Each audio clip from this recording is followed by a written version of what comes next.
Everyone blames Wall Street for this. They're mostly wrong, and the real answer is stranger than the villain everyone picked. Matt is 35. He owns a home.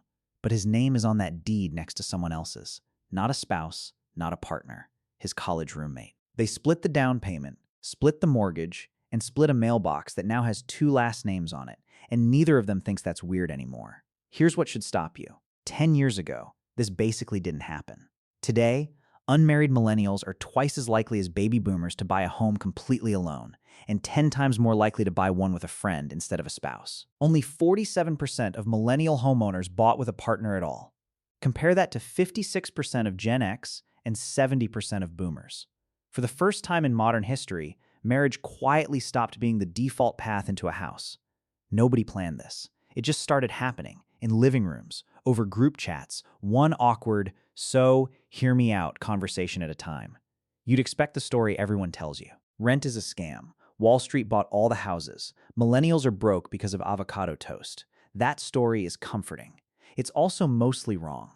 Here's the twist almost nobody mentions. From 2013 all the way until rates spiked in 2022, millennials weren't sitting out the housing market at all. They were the single largest group of homebuyers in the entire country. The generation everyone accused of refusing to grow up was, for nearly a decade, buying more homes than anyone else.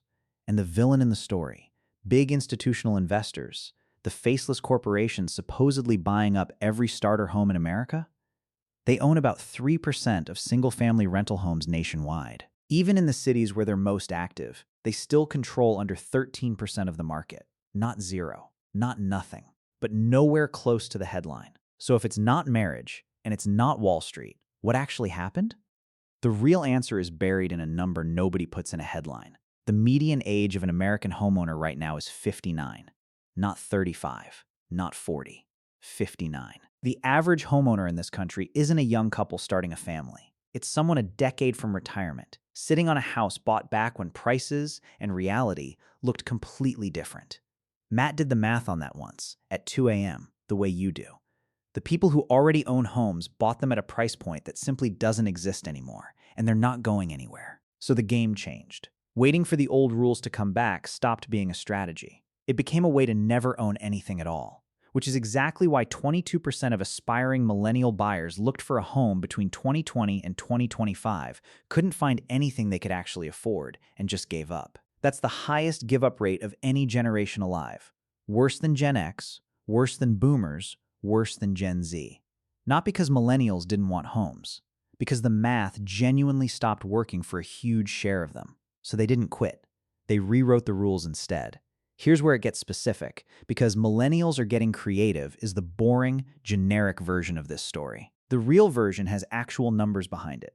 Among people who've bought a home with someone other than a romantic partner, the split is almost eerily even. 29% did it with a parent, 26% with a sibling, 26% with a friend.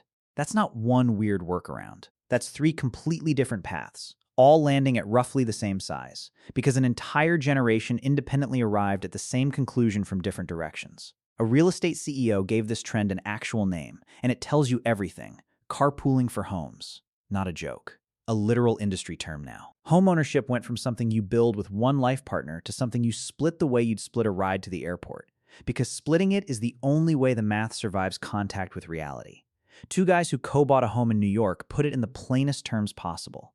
One of them said flatly, he would not be a homeowner in 2024 if they hadn't bought together. Not it helped. Not it was nice to have backup.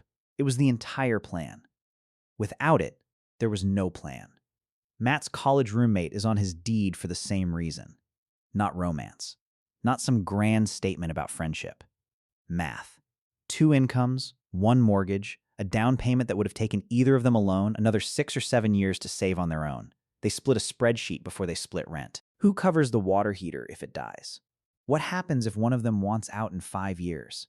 It reads less like a love story and more like a business plan, because in a real sense, that's exactly what it is.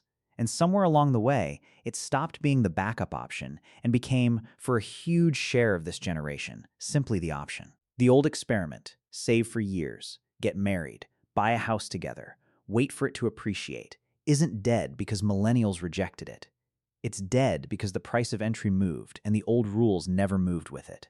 Something had to give. It turned out to be the guest bedroom, now occupied by a co-owner instead of a spouse, and a system nobody designed that somehow, quietly, is working anyway. Matt didn't set out to prove anything. He just wanted a place that was actually his. It turns out his now means something his parents never had to define. His and someone else's, together on purpose.